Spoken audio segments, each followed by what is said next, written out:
On today's World Insight with Jian Wei, Southeast Asian foreign ministers in their yearly meeting with China's top diplomat present. What's on the agenda? And the new British Prime Minister's Brexit strategy amid skepticism over a no-deal outcome.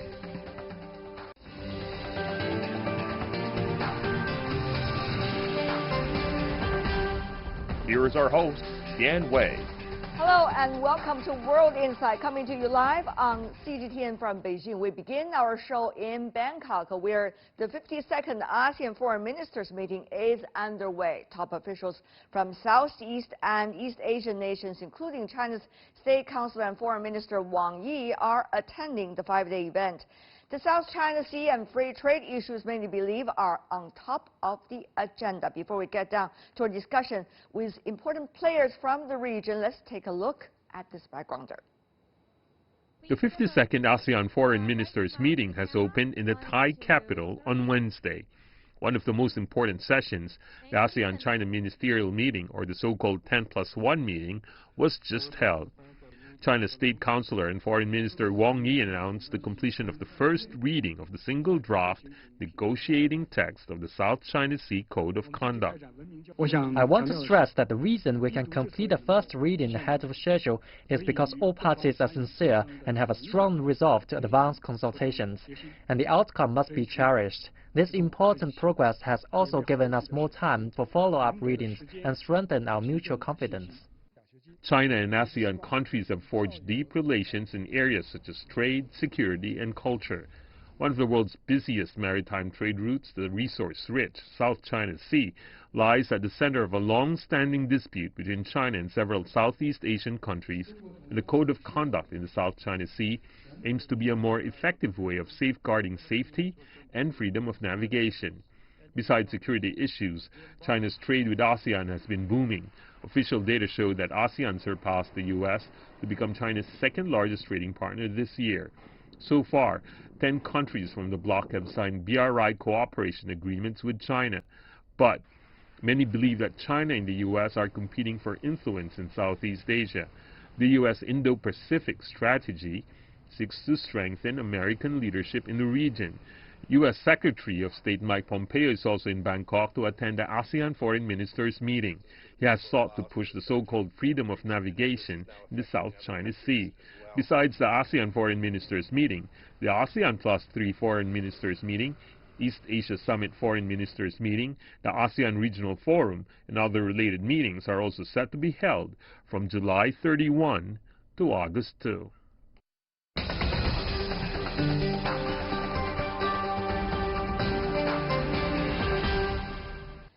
So what is on the agenda? How will the foreign ministers from the region figure out a blueprint for the region's future? Let's ask our panelists. In Bangkok, we have Professor Thitinan Pongsudhirak, who is the director of the Institute of Security and International Studies at Chulalongkorn University's Faculty of Political Science. In Tokyo, we have Lin Tian-Wai, Senior Research Fellow of the East Asian Institute. He's originally coming from Singapore. In our Beijing studio from China, Rong Ying, Vice President of CIIS, China Institute of International Studies. Gentlemen, welcome to our program. Let me go to you first, Mr. Pongsudhirak. Since it is being held in Thailand, what do you make of some of the possible achievements this meeting could have, but needs big efforts from all sides? Mr. Pongsudhirak? Well, you know, the major hotspots and the most daunting challenges in our region, in our neighborhood, run the gamut from the Korean Peninsula to the East China Sea, South China Sea, even the Mekong region. I think the South China Sea is taking a central role here because I think there's been some progress. At the same time, everything that's taking place here in Bangkok operates or functions under the shadow of the U.S.-China rivalry and competition.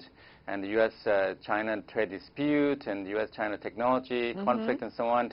This has far-reaching ramifications for Southeast Asia. And I think the region, ASEAN, is trying to play a broker and a buffer role. From the ASEAN summit recently, the 34th summit, there's an ASEAN outlook on the Indo-Pacific. And now they're trying to make more progress to come to agreement on the South China Sea, but also on the RCEP, for example. Professor Lin Tian-Wai, let me ask you about that too. I mean, obviously, the U.S. is talking about Indo-Pacific. This is the Asia-Pacific region, as most of the nations would recognize. However, that is the U.S. strategy. Meanwhile, China has been working with its partners around the region on the Belt and Road Initiative. Your original country, Singapore, is one of those participating, together with many other ASEAN members as well. So how do you see this, what some believe as competing strategic blueprint for the region to cooperate with two of the largest economies in the world? I think if you flip open the dailies of Southeast Asian newspapers today, you will see that there is a keyword that seems to be found across the dailies, newspapers. And one of the keywords would be cooperation. And it appears that ASEAN countries are keen to deepen cooperation with China. As your program has mentioned, ASEAN has become a very important trading and investment partner with China. It also has a Belt and Road Initiative with every Southeast Asian country. And so I think there's a lot of sort of attention on how to deepen trade and investments.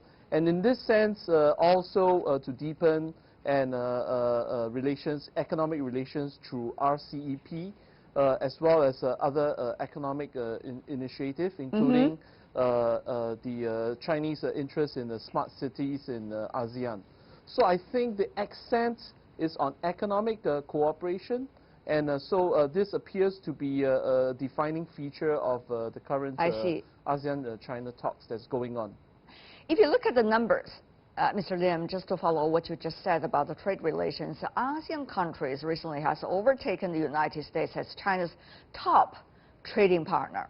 In 2018, total volume of trade between China and ASEAN countries hit a record high of more than $587 billion, up by a little more than 14% year-on-year. That's higher than China's almost $480 billion trade with the United States, and 4 times more than neighboring nations Japan and South Korea. So obviously a big number over there, but the issue is, Mr. Rong, will trade be the dominating factor defining the relationship, or as geopolitics becoming ever more complicated in the region, it is rather the latter? Well, I think certainly trade and economic relations has been very important, and it has been actually one of the most important issues defining the relationship if you look at the past decades since China is becoming the dialogue partner of ASEAN in 1991. However, I think the overall relationship has always been very broad, very extensive, and I think last year China agreed with the ASEAN to bring the strategic partnership to a new high, and I have just seen that just concluded the foreign minister meetings between China and ASEAN. State Councilor Wang Yi and he summed up the meeting with 5 sort of major points of consensus. But my question really to you is not just about history, it's about what is defining right now, this moment. As we know, things are changing very fast. So what are the dominating factors that's likely to be defining the real relationship between China and ASEAN? Is it geopolitics or is it trade? I think it's rather, the substance of the relationship, and the substance in the sense that China and ASEAN they enjoy the relations that are the most dynamic and substantial compared with other partners of relationship. So geopolitics certainly is important, but I don't think for China and ASEAN is the most important. And while the China and the U.S. relationship, the geopolitical sort of competition or rivalry are continuing. So I think ASEAN has made a sort of a choice, if not to take a side on this.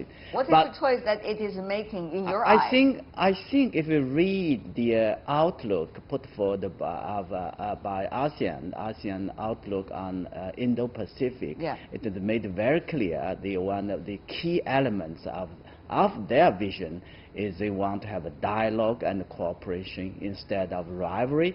They want to have development and prosperity. They would like to have an inclusive, the most important thing, of course, they want an ASEAN to continue to enjoy centrality, to play a central role in sort of formulating or shaping the regional architecture, which China all support.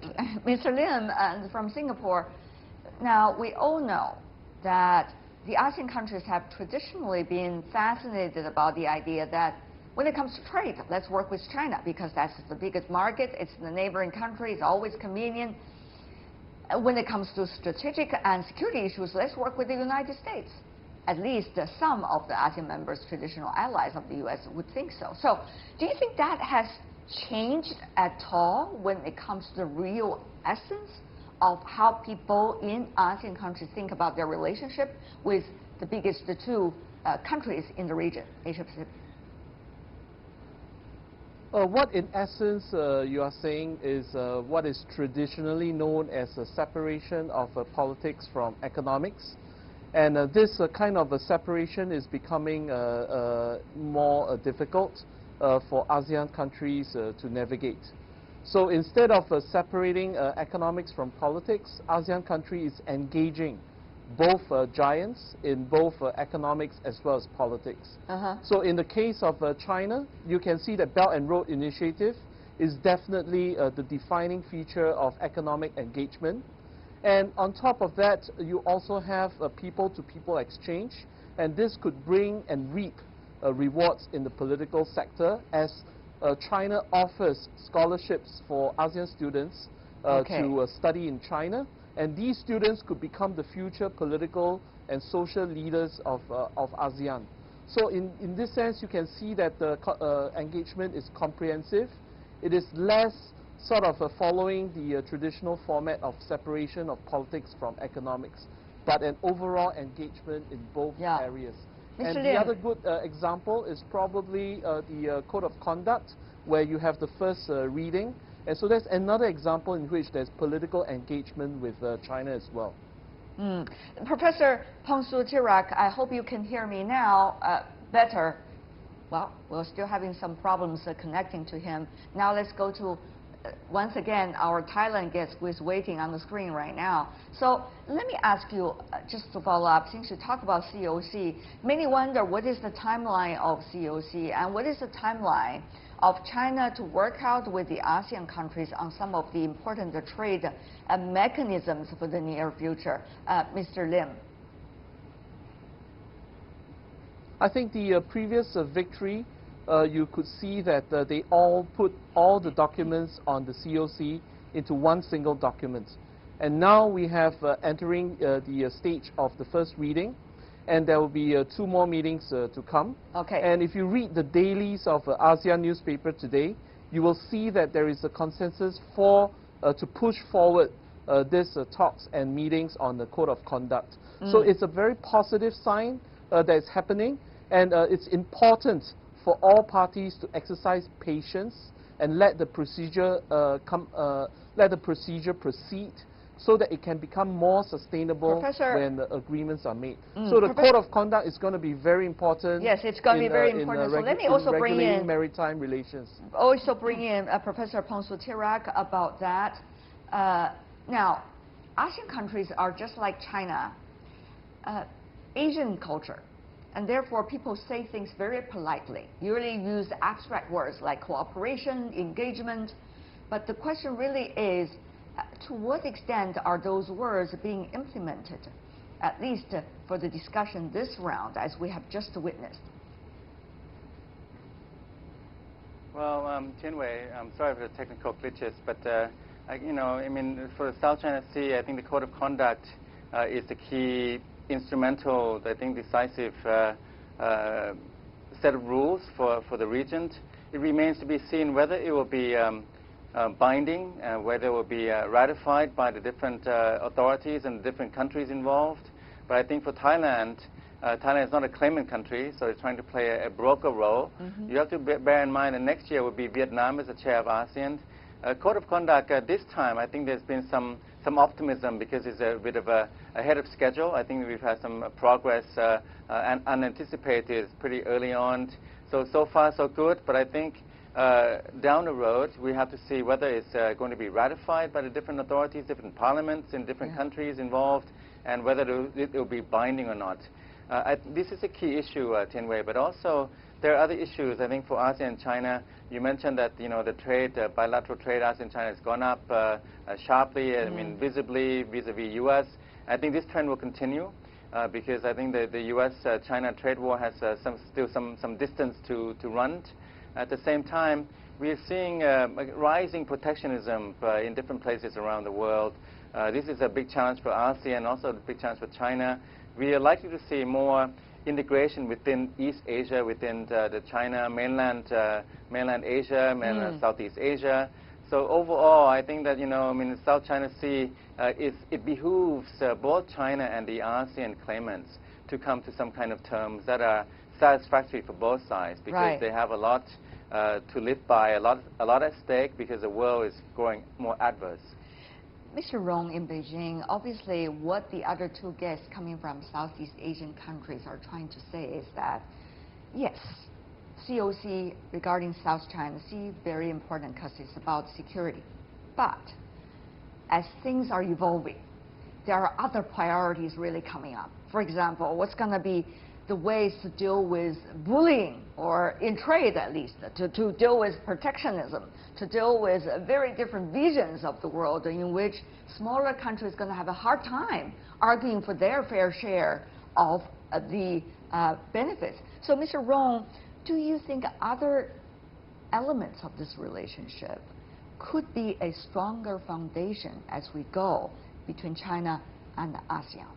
Indeed, I think both on the question of COC and other issues, that how to deal with the unilateralism, how to dealing with bullying, bullies of in trade or trade protections. I think the rules that comes into play. I mean, the role of what kind of rules, what kind of sort of rules of game should play, and also I think the international law and also commonly recognized norms should also be recognized. And that is why I think it is important. It is important for both China and ASEAN that the COC consultations has made big headways despite the suspicions or apprehension on that. But of course, I agree with my Thai colleagues that there are some apprehensions. There are some sort of doubt that whether it would be go as planned. I think for me, we should take a holistic view about that, because when talk about COC consultations, we should not forget the implementation of DOCs and also the practical cooperation on the maritime issues. So if we bring these three things together, I think we can have something on this line. And it is also, I think, if you look at the time framework that has been agreed, it is very much on the schedule. The only thing is that I think if you look at the COC consultations, the question or the problem does not come from ASEAN and China, rather comes from the so-called the extra-regional countries. That's a very interesting phenomenon. That is why we focus our discussion about the changes of geopolitics and what does it mean for the region. But it is not just changes in geopolitics, Professor Pangsudhirak. It's also about trade. If you look at the ASEAN countries, some of them are biggest benefitors if you look at it so far, of U.S.-China trade discussion, as some believe. For example, Vietnam, Cambodia, some of these, even Indonesia, and also some of the others in Southeast Asia. For example, some of the manufacturing centers would be shifting from China to these countries. So when it comes to trade discussions, on the one hand, it would demand a fair share of efforts and also of rights. But on the other hand, they are the benefactor of the current round of U.S.-China trade dispute, at least. So how do you see the ASEAN countries coming to consensus among themselves about trade and about how to negotiate about trade with China, with the United States? The ASEAN countries do not want to see the China-U.S. rivalry go too far. It's detrimental for all parties concerned. In the short term, the U.S.-China trade war and also technology tensions. I mean, Chen Wei, I see this now not just as a trade war. It's a kind of a broader non-military war. Yes. It's trade, technology, but it's also culture. I mean, the U.S. is talking about, controlling the Confucius Institutes in America, controlling number of visas for Chinese students and so on. So it's a broader non-military war. For ASEAN states, I think that we don't want a confrontation between U.S. and China to spiral out of control. At the same time, in the short term, there certainly will be trade and investment diversions out of China, out of this trade war. So you can see some companies are leaving China, coming to Southeast Asia. Vietnam has been a major beneficiary, also Thailand, Indonesia, Malaysia to some extent.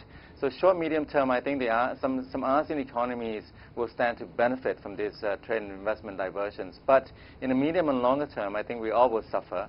So I think somehow we have to persuade both the major superpowers here not to go too far.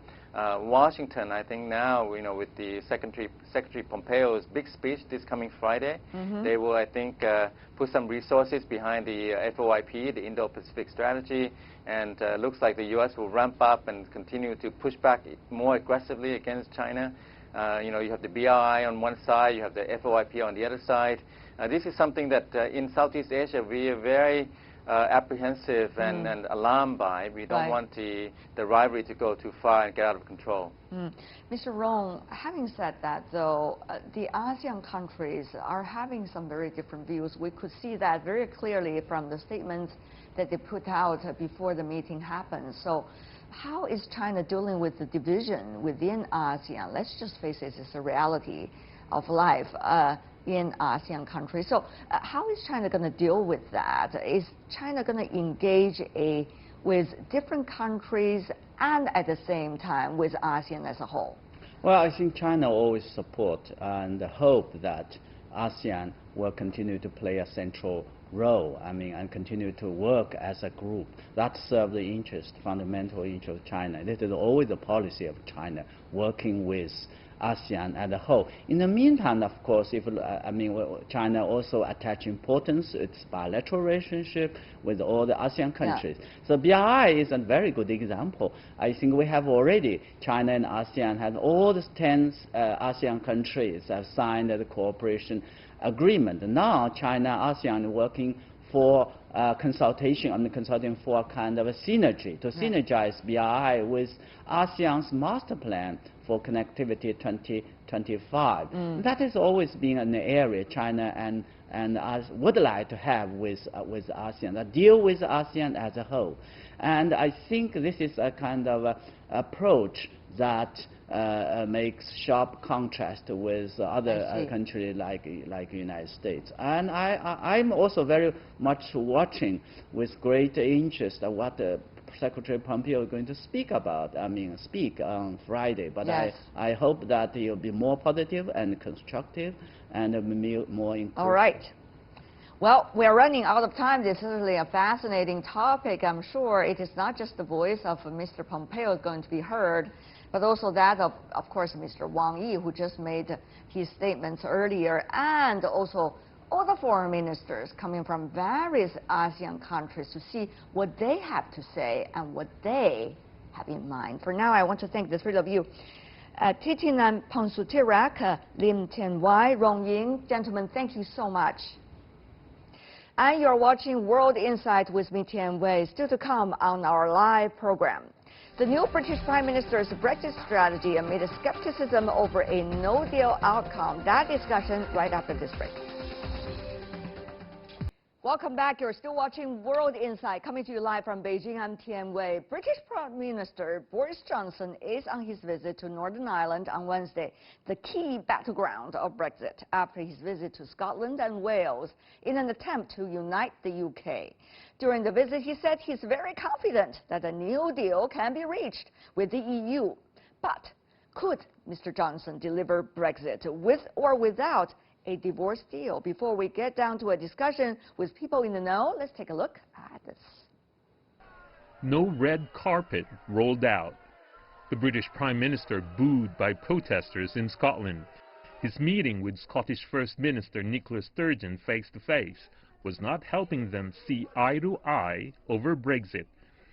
Working on his promise to leave the European Union, Mr. Johnson's visit to Scotland was about ensuring a divorce deal doesn't fall apart.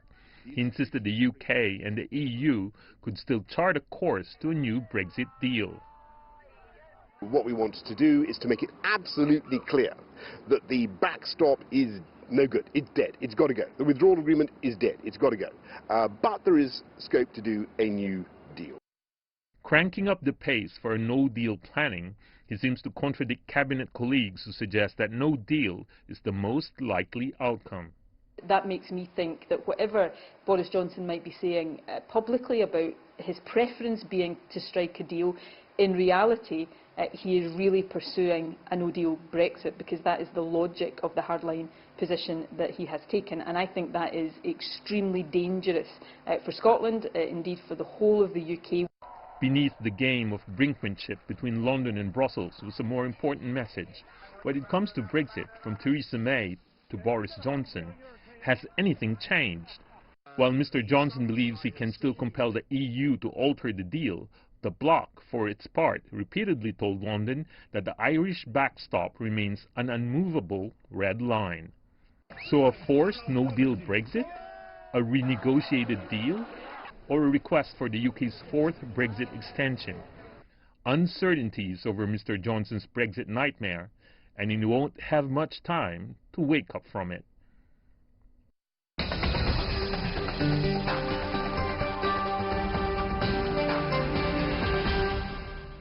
For more on the new British Prime Minister's visit to Scotland, Northern Ireland and Wales and his Brexit strategy, let's turn to our panelists. In London, we have Professor Ian Begg, who's originally coming from Scotland.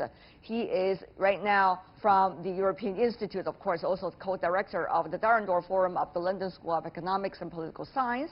Welcome.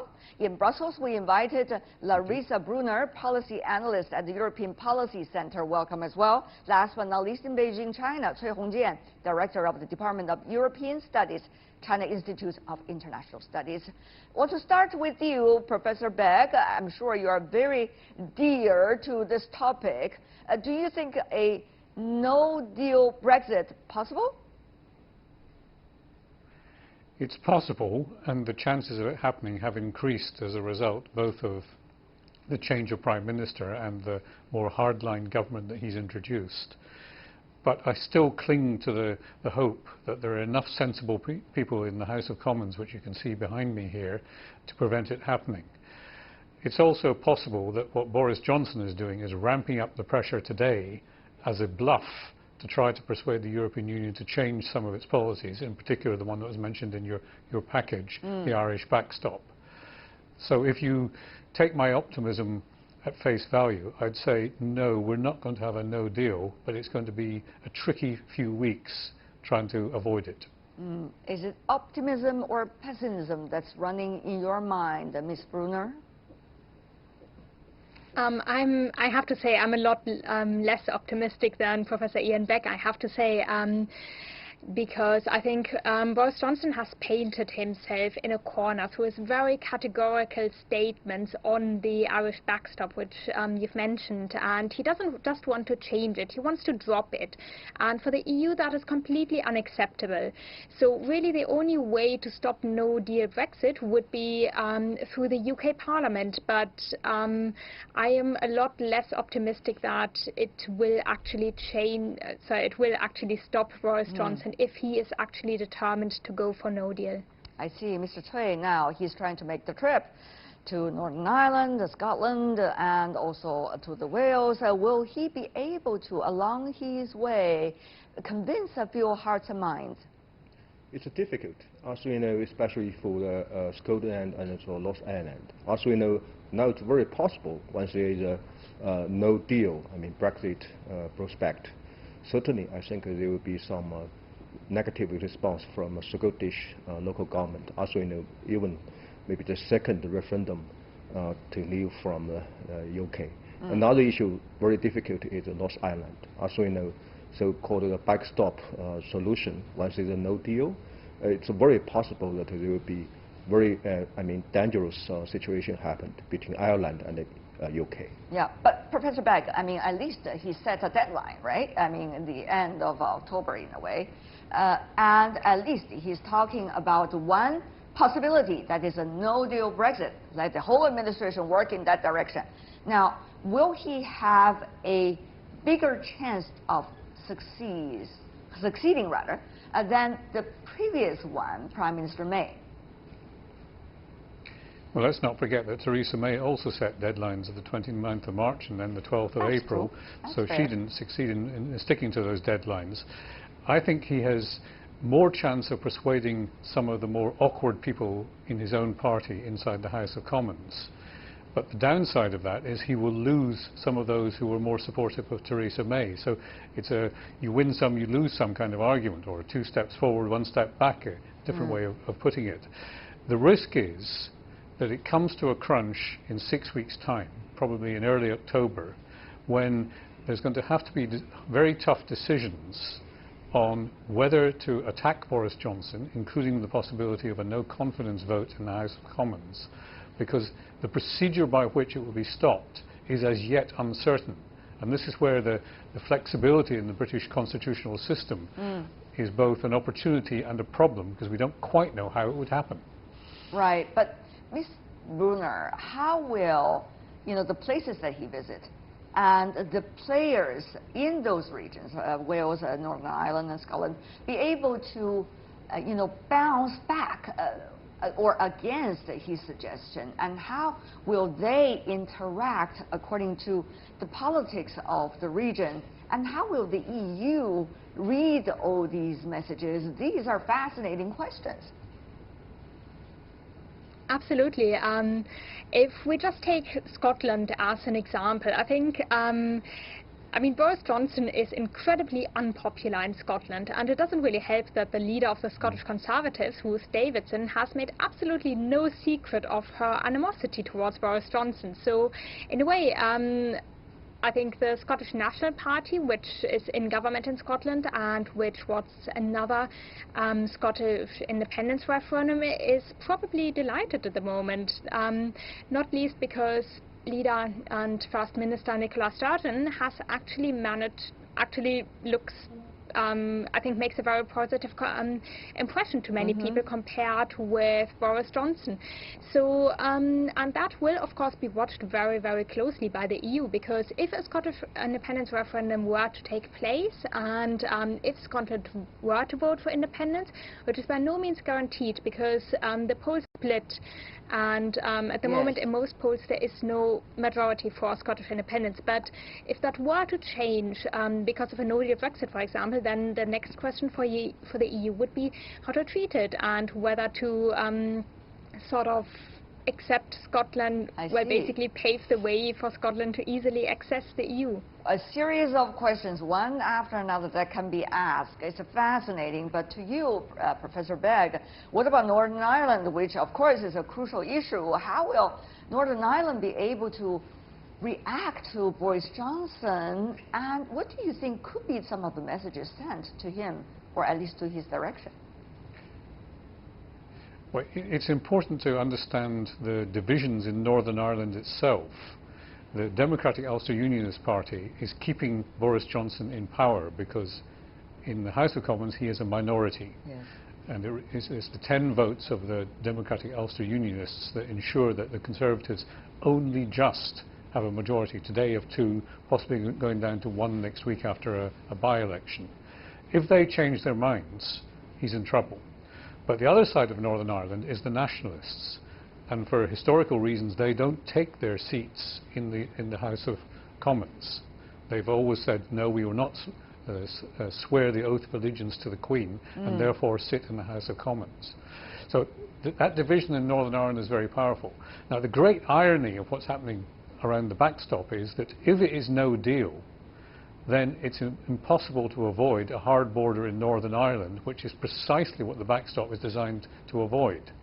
So Boris Johnson is playing with fire in what he's doing, because no deal would mean 2 different custom regimes on the island of Ireland, and you cannot sustain 2 regimes unless you have a border. It's as simple as that. Talking about playing with fire, that has always been the style of Mr. Johnson, if you look at how he rises in politics. And therefore, probably he's really enjoying the moment right now, Mr. Cui. And particularly when you think about the styles of governance recently, whether it's in the United States or some of the other countries, strongman politicians, very unique type of strongman politicians seems to be there. So will Mr. Johnson be able to use some of the thought about ways in traditional politics and be able to implement them this time for his advantage? That's what many people would be very fascinated to know about. Mr. Cui. So far, we can find out even some non-traditional, skills and also instruments used by Mr. Johnson. We can find out now maybe his skill is to force himself in the corner firstly, and then try to look for a kind of response from society, from his party, and also even from Parliament. And also we can find maybe another roadmap for Mr. Johnson is try to find out the chance to have a snap election. And once it happens, perhaps he could take a majority in Parliament. Once it happens, certainly, I think Mr. Johnson and the Conservative Party will take control of this domination in this Brexit. Oh my God, this is blowing my mind already in a way. Mr. Begg, so many scenarios. It's very hard to narrow down to one of the possibilities or 2 of the possibilities. So tell me, what should people bear in mind, particularly the public inside the UK and those from Wales, from Northern Ireland, from Scotland, what should they bear in mind about the politics going on regarding no-deal Brexit? Well, the first thing to maybe distinguish is that when we talk about general elections or a second referendum, these are processes by which you arrive at a decision. No deal, a deal, or even staying in the EU are all outcomes, which will be the result of whichever process you select. And we sometimes confuse the process and the outcome in a way which is unhelpful to understanding. I think that there is now in the country much more support for staying in the EU, but that's tempered by a concern that we must respect the referendum result of 2016 if we are to be democratic. And that tension between what public opinion is now and the respect for the democratic decision of 3 years ago is at the heart of the great difficulties that you are witnessing and that are blowing your mind at the moment. Will Brussels, Ms. Brunner, be able to watch this with a lot of patience or actually a lot of rhetorics, Ms. Brunner? I think from the perspective of the EU, there's just not very much it can do at the moment. I think it is quite clear that a lot of Mr. Johnson's rhetoric is really targeted at a domestic audience rather than necessarily at the EU. And so I think at the moment the EU is sort of quietly watching it to see what Mr. Johnson is actually going to do, and also what, if anything, the UK Parliament is going to do to stop him. But apart from that, there's really not much the EU can do. And I think there's also a certain Brexit fatigue in the EU, and there's, I think, more and more the view that it really would be good to end this, and even if there's a no deal. I mean, there's a really nice saying in German. It says that it's better to have a horrible ending than horror with no end, and I think that really applies here. Well, we have to come to the end at least of this discussion before we have any result about the deal or no deal Brexit. Mr. Cui, final words from you. I think now we needed some more time for waiting what the solution could be from Mr. Johnson. But I think no matter what it happens, it will give a very big test now for the relations between UK and the EU. Some more time, some more debates, and certainly it's much more drama. Thank you so much, the three of you, for now. Ian Begg, Larissa Brunner, Cui Hongjian. Really appreciate it. Thank you. And that is all the time we have for today. If you'd like to see more, try to find us World Inside CGTN into your search engine, or check out our YouTube channel. Follow us on Twitter, Facebook, and Sina Weibo. From me, Tian Wei, and everyone on the World Inside team, thanks for watching. Tune in again next time for more insights across China and around the world. Good night.